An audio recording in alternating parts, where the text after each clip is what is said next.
You deserved everything you got. This is a union city. That is a Philadelphia tradition. Seize the means of podcasting. Oh, God, the bosses crushed us. Let me tell you one thing else. In oldie-timey times. Who said it? Kanye West or Thomas We Paine? will not raw dog reality for that one. The pleasure of the flesh is in solidarity. The Scab Buster. It's going to be wholly unprofessional. Keep together strong.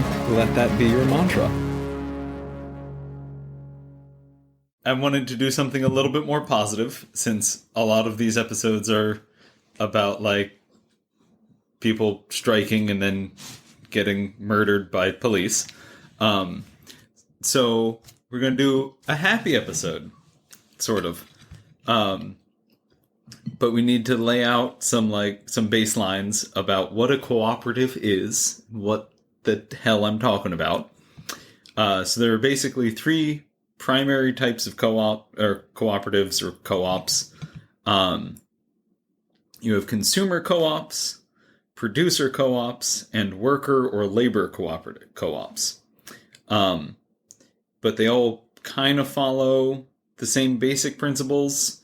It's a group of people working collectively or cooperatively to do something together.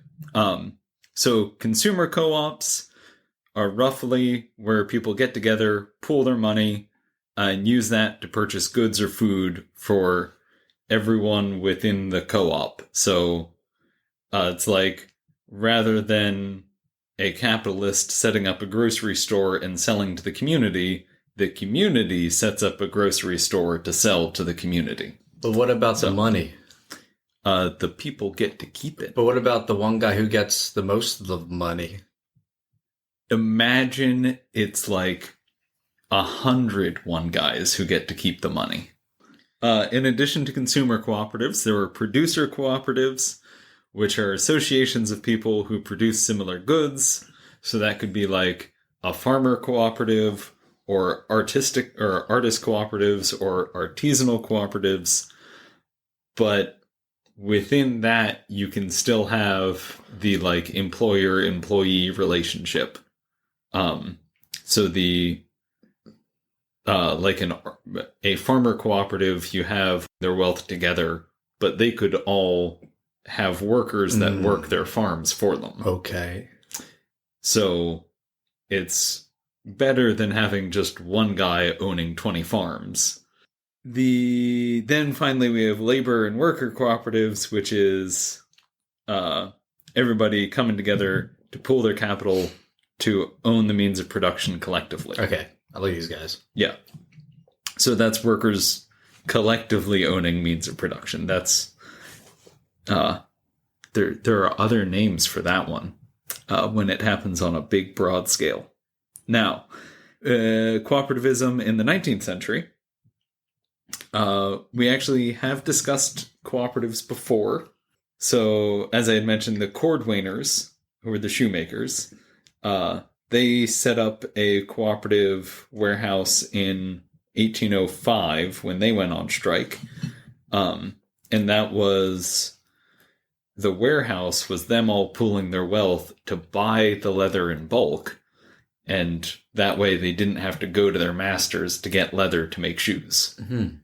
So you're cutting out the middleman of the boss and still providing a product for the people, but the boss isn't making any money off of you. And then the carpenters did the same thing during the 1835 general strike. And basically they also put up a warehouse, or established a cooperative warehouse. But between those two labor actions, there was some like philosophical growth in the cooperative movement. Okay. In 1826, a Philadelphia printer by the name of Langton Billisby published the Observations on the Sources and Effects of Unequal Wealth, with propositions towards remedying the disparity of profit in pursuing the arts of life and establishing security in individual prospects and resources. And basically, he argued for workers to just abandon the capitalist system and establish worker cooperatives, which would then federate into a political body, and then eventually all of the other workers would see that as the way to go and join them. That long title, I'm not going to say it again, or I'll just say Observations on the Sources and Effects of Unequal Wealth, became part of the influential political ideology, which laid the underpinnings of the early labor movement in the 1820s and 30s. And we should point out that this is all before the all before the Communist Manifesto and Marx's influence on the socialist movement. So there were a lot of ideas flying around about how to solve the problems within capitalism, but there wasn't a single defining ideology. And honestly, there still isn't. I mean, one of the major features of the left is that none of us can agree on anything ever. So cooperatives were viewed as a potential way to resolve the problems of capitalism, but there wasn't that revolutionary movement behind them. So the Philadelphia Trades Union passed a resolution, which was like a general union of multiple trades all working together, passed a resolution to place in the Constitution a clause allowing the funds of the Union to be loaned to the societies for the purposes of cooperation. So that not only helped to cut out the bosses as a middleman, but it also allowed them to set up consumer cooperatives, which helped to lower the cost of living.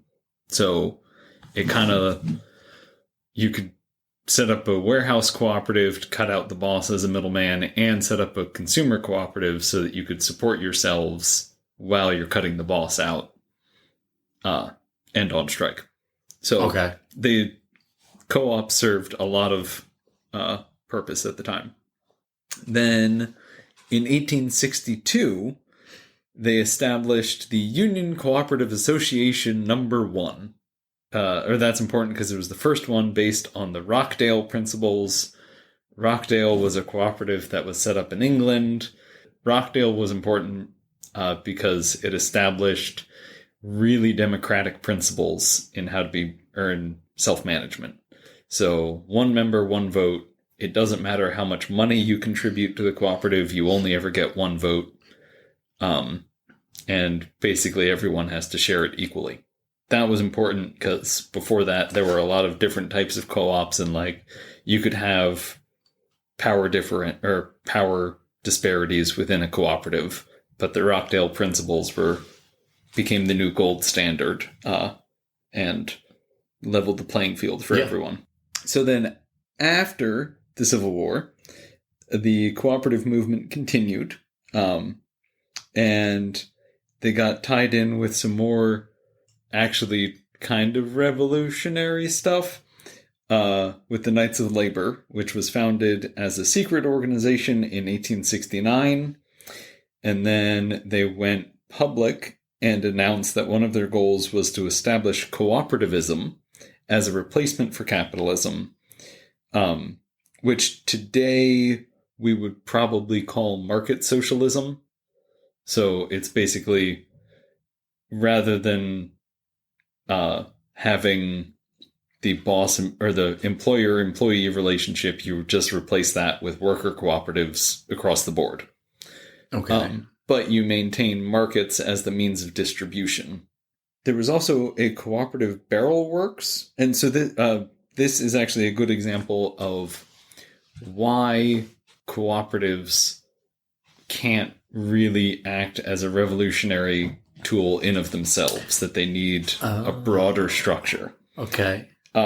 Because they set up a cooperative barrel works in 1874, which operated pretty successfully until bags. So before bags, there were barrels. And to get those barrels, you had to go to a barrel works. And they set up a cooperative barrel works to sell barrels to the flour makers, the millers, who would then ship the flour to the merchants.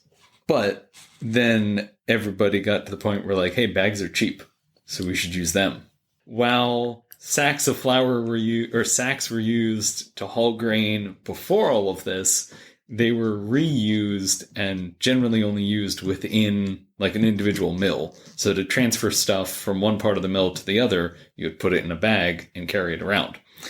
But textiles before industrialization were really expensive because they all had to be hand woven. So that means that the materials that went into bags was really expensive. And bags would have been handmade, so that also makes them expensive. So barrels lasted longer, which is why they were used, and they were more durable. But by the end of the 19th century, textile production had gotten to the point where you could get fabric really cheap. Well, not really cheaply, but fairly cheaply. So you could make lots of bags really cheaply.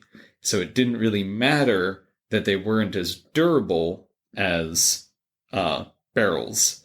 You could get them cheaper, and they were, in the long run, they became cheaper than barrels for millers to use.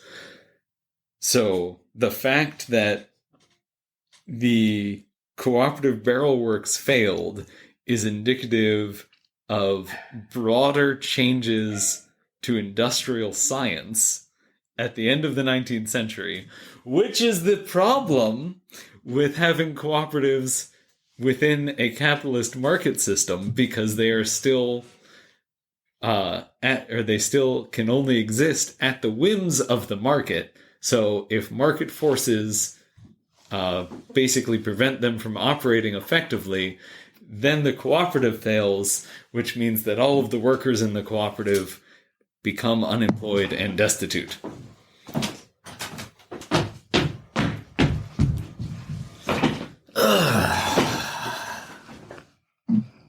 Sorry? Mm-hmm. So anyway. And bags? What's the deal with those? What's the deal with bags?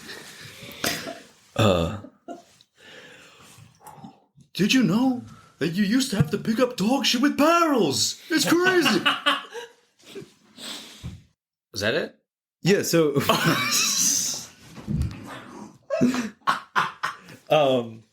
You ended on bags versus barrels. well, yeah, because it's indicative of the ultimate problem with cooperatives, that they're still existing in a majority capitalist environment and are subject to the whims of the market.